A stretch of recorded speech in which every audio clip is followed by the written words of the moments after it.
My name is Jesse Hawthorne Fix. This is MiDNiTES for MANiACS.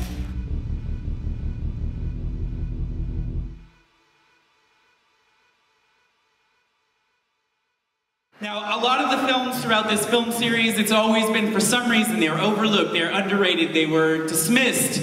They weren't thought of a second time. Some of these movies need to be seen more than once.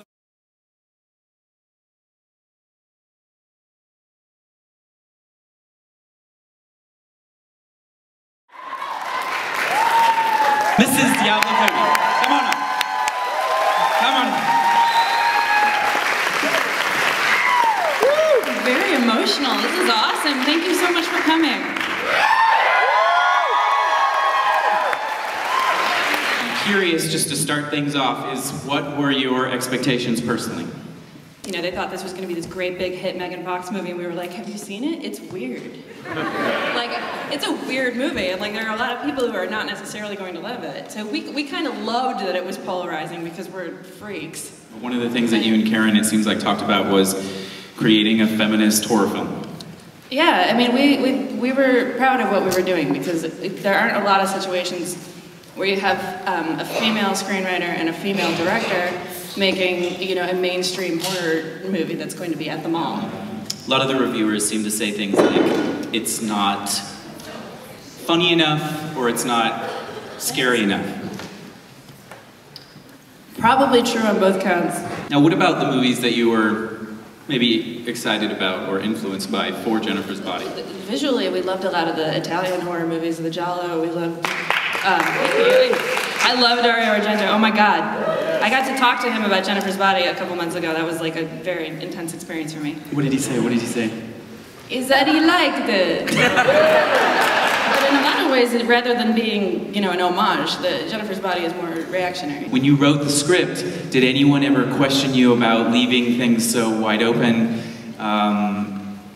It's a complex movie. Constantly. I mean, here's the thing. Like, would this movie have been made in this incarnation with this script at any other time in my career? Absolutely not. I had just won the award for Juno, and let's not talk about it. It was really a strange time because I honestly, for like 6 weeks of my life, had like carte blanche. So I said, this is another script I wrote, and they were like, okay. Like, I couldn't do it, I couldn't get away with it now. I couldn't have gotten away with it 5 years ago. You know, they would have turned it into something a lot more sort of high concept and digestible, but I was able to do that at that time, so it's kind of a miracle that it exists. Now, you said something about second season, United States Terror versus first season.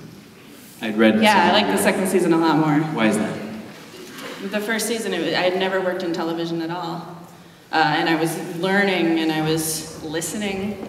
And then the second season, I kind of turned into like a bitch.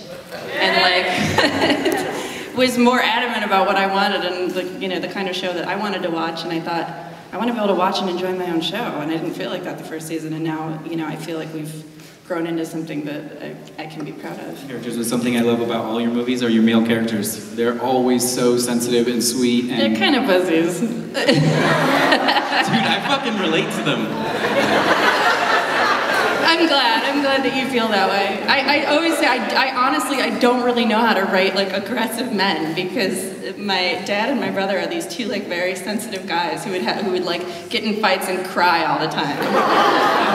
And a lot of people think that we're post-gender, we're post these issues. I'm curious No way. What you think. I mean, if anything, we're like less post-gender than we were 10 years ago.